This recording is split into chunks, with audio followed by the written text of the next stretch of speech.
Boa noite, que bom que vocês estão aqui. A ideia de fazermos essa mini palestra aqui hoje surgiu pelo seguinte. Há um mês atrás eu fui convidada para falar sobre esse mesmo tema lá em João Pinheiro, na UAB de João Pinheiro. E depois que eu fui convidada, muita gente soube disso através da internet, que eu postei no Facebook. Os textos que eu tenho escrito a respeito de política têm repercutido bastante, então justamente por isso que eu fui convidada para aquela palestra lá em João Pinheiro.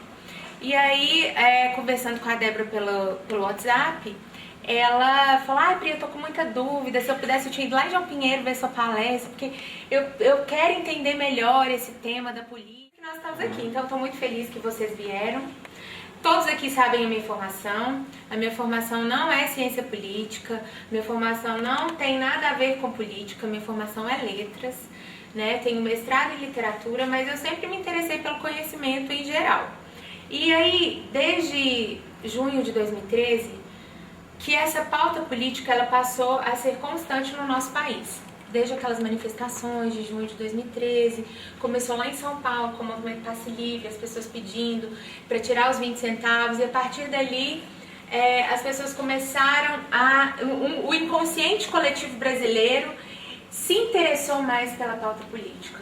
Aí nós tivemos então posteriormente as eleições de 2014, eleições presidenciais, que a polarização política ela ficou cada vez mais explícita, principalmente ali nas eleições, durante as eleições, e pós-eleições isso se intensificou ainda mais com a rejeição ao PT, com a rejeição ao presidente Dilma, e tudo isso, e as pessoas começaram a buscar, a querer conhecer mais, a entender melhor sobre política, a saber a respeito, o que acontece no nosso país. E com as redes sociais, isso se intensifica muito mais, porque a gente tem uma visibilidade maior, a gente tem a oportunidade de mostrar aquilo que a gente pensa através das redes sociais. Só que as redes sociais também têm o outro lado, que é o lado de que, já que eu tenho voz, eu falo o que eu quiser. E as pessoas falam o que elas acham, o que elas pensam, sem se aprofundar, sem estudar a respeito, sem entender do que elas estão falando. A gente tem muito essa mania, eu acho, e a minha opinião é correta, a minha opinião ela é a melhor, é a única certa, mas é importante que nós estudemos, que nós saibamos o que estamos falando, que nós busquemos fontes de conhecimento. O brasileiro também tem muito o hábito de buscar fontes terciárias. Fala-se muito em Marx, por exemplo. Marx falou isso, Marx falou aquilo, mas ninguém nunca leu Marx. As pessoas vão... alguém que falou sobre Marx, alguém que postou alguma coisa sobre Marx, é só um exemplo. Então, o pouco conhecimento que eu tenho hoje, porque eu ainda tenho muito para aprender, muito para caminhar, foi adquirido através de estudo autodidata, de coisas que eu vou buscando, que eu vou estudando. Então, eu espero contribuir para o conhecimento de vocês, para ajudar, para nós juntos estarmos melhorando o nosso conhecimento a respeito da política. E aí esse tema, esquerda versus direita, que história é essa? Ou direita versus esquerda, que história é essa? Foi o tema proposto pela UAB de João Pinheiro, e a partir desse tema proposto eu desenvolvi uma palestra. E aí a gente não vai falar aqui de Dilma, de Lula, de Temer, de PT, PSDB. Vamos, porque usarei alguns exemplos assim, mas nós vamos falar de uma parte teórica mesmo, de teoria, de onde surge tudo isso. E é claro, gente, que vai ser uma coisa muito rasa. Nós vamos falar aqui no máximo 1h30 de uma história, de história que tem no mínimo 300 anos, 250 anos, desde a Revolução Francesa até os nossos dias. Então, obviamente, vai ser raso, vai ser uma coisa bem en passant, né? Aquela coisa bem rápida, mas para que isso fique. E aí eu espero que isso possa despertar em vocês um desejo ainda maior de leitura. E vocês podem contar comigo para indicar bibliografia, para buscar alguns estudos, se isso for do interesse de vocês também, porque nem todo mundo é obrigado a entender esses temas. Eu faço porque eu gosto. É importante que nós estejamos atentos ao que acontece, mas ficar, entender sobre isso é ou para os profissionais da área ou para quem tem um interesse maior, né? Então vamos lá. Esquerda e direita, que história é essa? Bom, essa história de direita e esquerda, ela começa por uma retrospectiva histórica, né, que é o subtítulo. E vamos falar um pouquinho, vou voltar ali numa retrospectiva histórica. Como que começa essa história de esquerda e direita? Bom, isso se inicia, esse nome, essa nomenclatura, direita e esquerda, começa na Revolução Francesa. A Revolução Francesa aconteceu, obviamente, na França, em 1789, e ali nós tínhamos um contexto de monarquia, onde o rei era quem comandava tudo. Existiam três, digamos, classes sociais que eram... que não existia essa mudança. Nós tínhamos a monarquia, o clero e o terceiro estado, que era o povo, ou naquele tempo a chamada burguesia. Chega um momento em que a burguesia ou o povo não aguenta mais a opressão que vem da monarquia e que vem do rei. O rei cobrando altíssimos impostos para sua própria subsistência, para financiar a guerra, enquanto que o povo não recebia nada em troca. Então chega uma hora em que o povo não aguenta mais e se revolta. E acontece a tomada da Bastilha, que é no dia 14 de julho de 1789. 14 de julho é uma data muito importante, vocês devem saber, né? É o meu aniversário. E aí a tomada da Bastilha acontece nessa data. E aí, em um momento ainda, quando a Revolução não tinha estourado como ela estourou, antes de Robespierre, o rei reúne todas essas castas. Então temos ali clero, monarquia e terceiro estado. E aí à direita do rei ficam as pessoas mais conservadoras, parte da monarquia e parte do próprio terceiro estado, que são os girondinos. Tínhamos jacobinos e girondinos, que eles são um pouco mais conservadores, um pouco menos revolucionários. Eles querem mudanças, mas eles não querem mudanças revolucionárias. As coisas podem se manter como estão de certa forma. Então esses ficaram à direita do rei ali naquela convenção. À esquerda ficaram os revolucionários, os jacobinos, aqueles que queriam mudar absolutamente tudo, transformar a sociedade. Aquilo não deveria mais ser daquele jeito, tinha que acabar com tudo. Se precisar, vamos matar todo mundo, mas precisamos que tudo seja mudado, que haja revolução. Então, a partir de então surgem essas nomenclaturas. Direita para quem quer conservar as coisas como estão e esquerda para quem quer revolucionar, para quem prefere mudanças. E antes da gente continuar, eu esqueci de falar isso no início, é bom deixar claro aqui, e da mesma forma eu falei em João Pinheiro, eram muito mais pessoas, nós tínhamos ali um plenário de mais ou menos 40 pessoas, que a minha posição política, durante a minha fala, ela vai ficar muito clara. O lado que eu escolhi entre direita e esquerda. Porque eu não estou em uma sala de aula.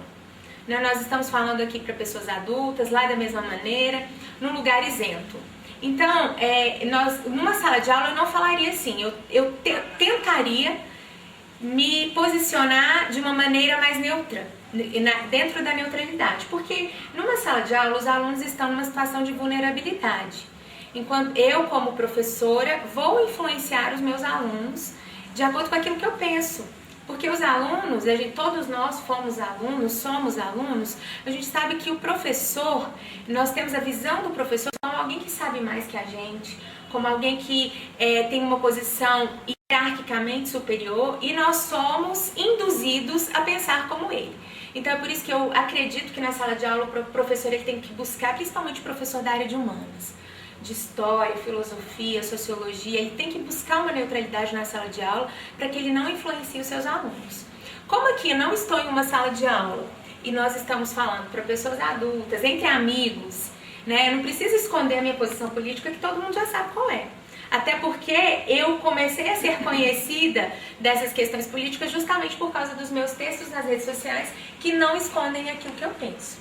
Então eu sou de direita, eu me considero conservadora e nós vamos falar um pouquinho sobre isso aqui.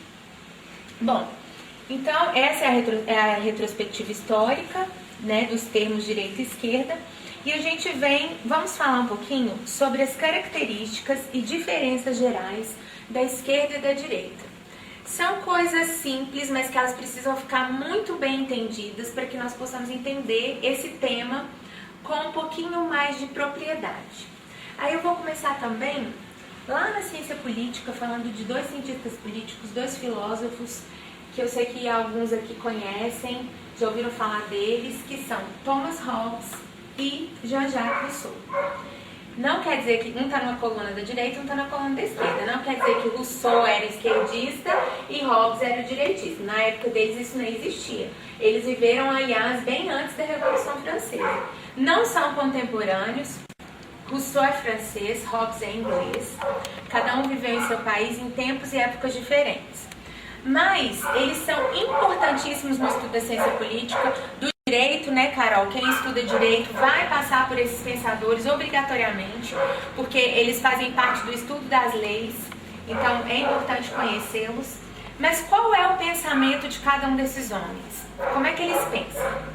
Hobbes, ele acredita que o homem é o lobo do homem. O que isso significa? Que o homem já nasce mau. Que o homem tem em si algo que não é bom, algo que é inerente ao homem. Ele já nasce, para nós cristãos, nós podemos dizer que é um pecado. O homem já nasce com essa sementinha do mal, digamos assim. Já Jean-Jacques Rousseau, ele é completamente otimista a respeito do homem. Rousseau acredita que o homem é bom, ele nasce bom, a sociedade que o corrompe. Então, o problema do ser humano não é o ser humano em si. O problema do ser humano é aquilo que ele próprio construiu. Então, para que o homem melhore, para que as coisas melhorem para nós, para que nós vivamos numa sociedade livre e linda e perfeita, é necessário que o homem acabe com tudo que ele construiu até aqui e reconstrua a sociedade de uma maneira melhor. Porque o homem é bom, o problema não está no homem, o problema está na sociedade. Então, daí já começa.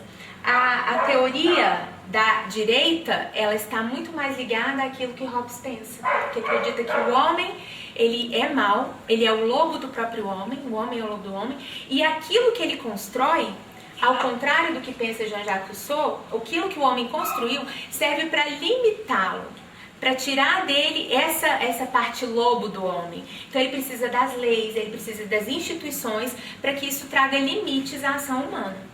Já para Rousseau é o contrário. Então aí a gente percebe que são coisas opostas. Direita e esquerda não vão caminhar juntas. E a gente ouve muito a respeito de diálogo, a respeito de a gente tem que conversar, tem que... Eu acho muito difícil que isso aconteça. Mas a gente vai ver aqui ao longo do que nós vamos estudar nessa noite. A diferença grande aqui. Igualdade versus liberdade. Igualdade para a esquerda, liberdade para a direita. Mas será que essas duas coisas não podem caminhar juntas?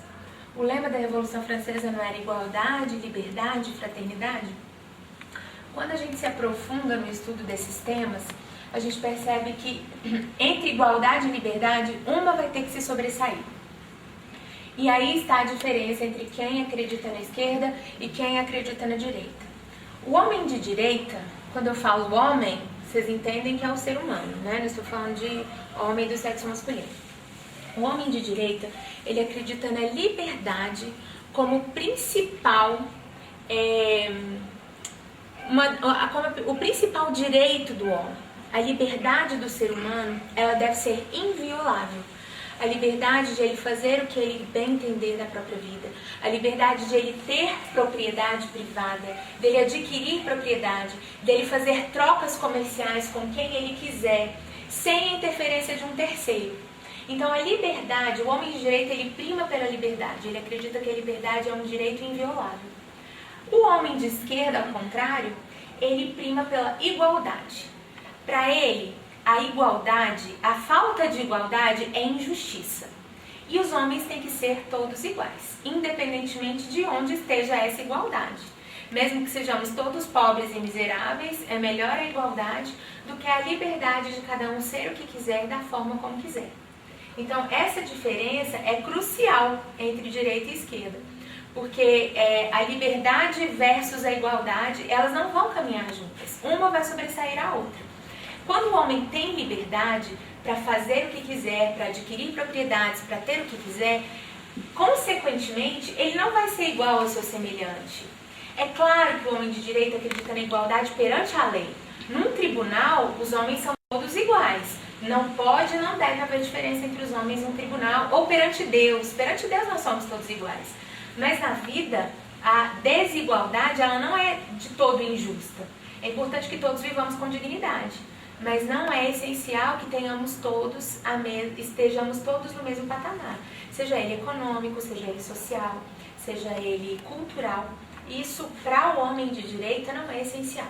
O que é essencial é a liberdade. A liberdade de cada um fazer o que quiser, correr atrás da própria vida, ter méritos para alcançar aquilo que ele almeja. Então essa é a primeira diferença entre direita e esquerda. Depois nós temos aqui marxismo versus livre mercado. E aí é muito importante nós falarmos sobre isso, porque no século XIX surge Karl Marx.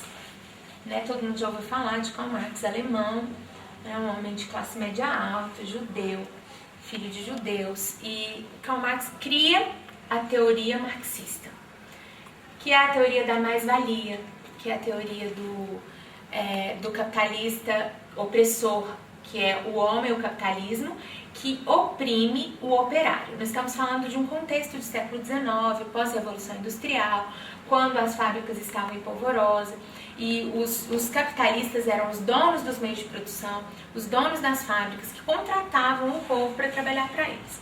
Então Marx desenvolve essa teoria. Segundo ele, todo capitalista está ali apenas pelo lucro, e o seu lucro deveria ser do seu funcionário, do seu operário. E o operário acaba sendo oprimido nas mãos do capitalista. Então o que Marx propõe? Ele propõe a ditadura do proletariado. O que é isso? Ele propõe que os operários façam uma revolução e a partir dessa revolução eles tomem os meios de produção.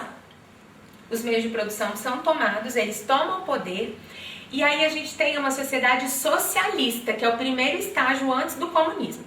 E aí eles tomam o poder, tem a ditadura do proletariado, eles tomam o poder e nesse momento eles vão agora tentar instituir uma outra sociedade, uma sociedade de comuns, que seria o comunismo. Quando eles conseguem alcançar o comunismo, eles deixam o poder, torna-se uma sociedade sem poder e uma sociedade sem classes. Uma sociedade de comuns, onde somos todos iguais, sem nenhuma diferença social, sem nenhuma diferença cultural, todos iguais. Essa é a teoria de Marx, assim, bem resumidinho. É o que Marx quis. Ao contrário, na direita do capitalismo, na direita nós acreditamos no livre mercado. O que é o livre mercado? Ao contrário do que Marx dizia, que queria o socialismo, onde o Estado reúne em si todo o poder e o Estado ele vai dominar a vida das pessoas, que é assim no socialismo, e nós nunca chegamos, nenhuma sociedade, todo mundo nunca passou do estágio do socialismo para o comunismo, isso nunca aconteceu. Graças a Deus. Graças a Deus. E será por quê, né? Porque isso não vai acontecer. Nenhum ser humano, na concepção da direita, já que o homem é mau, e ele é o lobo do próprio homem, o homem é o lobo do próprio homem, chegar no poder, ele não vai sair do poder pela própria vontade. Nós temos um exemplo claro no nosso país. É muito significativo que nós estejamos aqui hoje, no dia 12 de maio de 2016, né, um dia histórico para o nosso Brasil. Então nós temos um exemplo, eles não largam o osso. Nós, qualquer ser humano, chegar no poder para deixar o poder é algo que vai nos fazer sofrer, é algo que vai ser difícil de deixar. Então é por isso que nós nunca chegamos ao comunismo.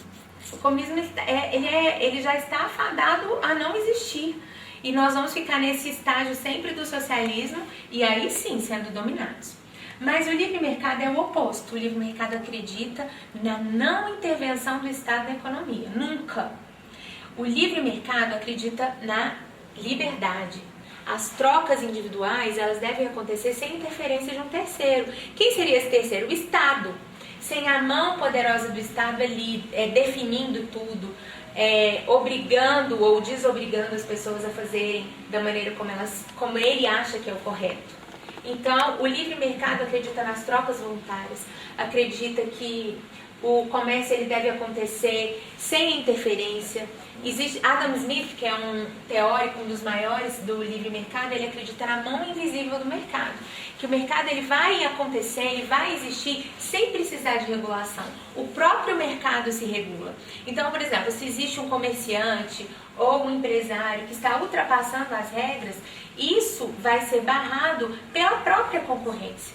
E nós temos exemplos de países em que o livre mercado funciona e que a coisa caminha muito melhor do que ou no marxismo ou no capitalismo de Estado, sobre o qual nós vamos falar daqui a pouco.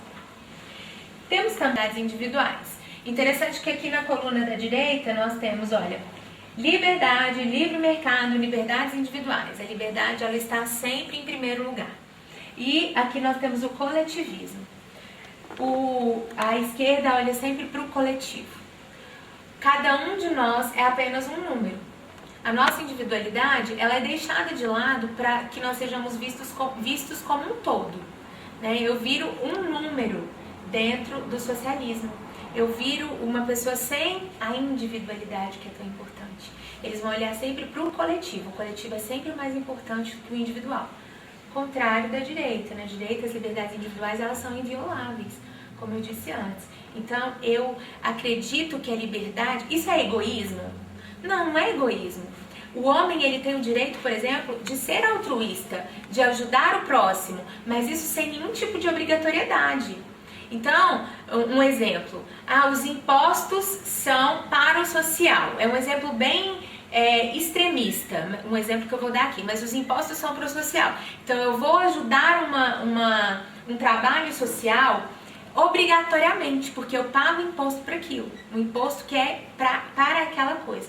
Agora, se eu quiser, dentro da minha igreja, da minha comunidade, me juntar a outras pessoas e fazer voluntariamente um trabalho social, é diferente. Eu estou usando da minha liberdade para isso, eu não estou sendo obrigada a ir ali pagar através de um imposto. Ou os sindicatos, por exemplo, que todos nós que temos carteira assinada, todos que têm carteira assinada, são obrigados a contribuir com o sindicato da sua categoria. Isso é uma obrigatoriedade, estão pensando no coletivo, no coletivismo. Mas eu não sei para onde está indo esse dinheiro, se ele realmente está sendo usado para aquilo que eles dizem que é para ser usado. E enquanto que a direita acredita nas liberdades individuais. Eu posso ser altruísta usando da minha liberdade para isso. Essa é uma outra diferença. E, por fim, Estado grande versus Estado mínimo. Já falamos sobre isso para a esquerda, que é naquela fase lá dentro do marxismo, do socialismo, é o Estado grande. O Estado abarcando todas as coisas. O Estado sendo o Leviatã, aquele que é o grande Deus, o Deus estatal. O Estado é que vai ajudar os mais pobres, o Estado é que vai regular a economia, o Estado é que sabe com que país a gente pode fazer comércio ou não, o Estado é que regula a minha vida, que regula até dentro da sua casa. Hoje em dia o Estado tem entrado para regular como que você vai educar seus filhos. Isso é o Estado grande. O Estado vai se agigantando cada vez mais. Só que o Estado grande é sinônimo de burocracia e corrupção. Nós temos os exemplos dentro do nosso país. Dentro da direita, o Estado mínimo, liberdades individuais, menor intervenção do Estado na economia. Para alguns liberais, que nós vamos ver daqui a pouco que liberal também está dentro da direita, para alguns liberais, o Estado deveria oferecer apenas segurança e justiça. Todas as outras coisas não necessariamente deveriam ser fornecidas pelo Estado, inclusive saúde e educação. Há muitas controvérsias aí dentro desse assunto, mas é a intervenção mínima do Estado.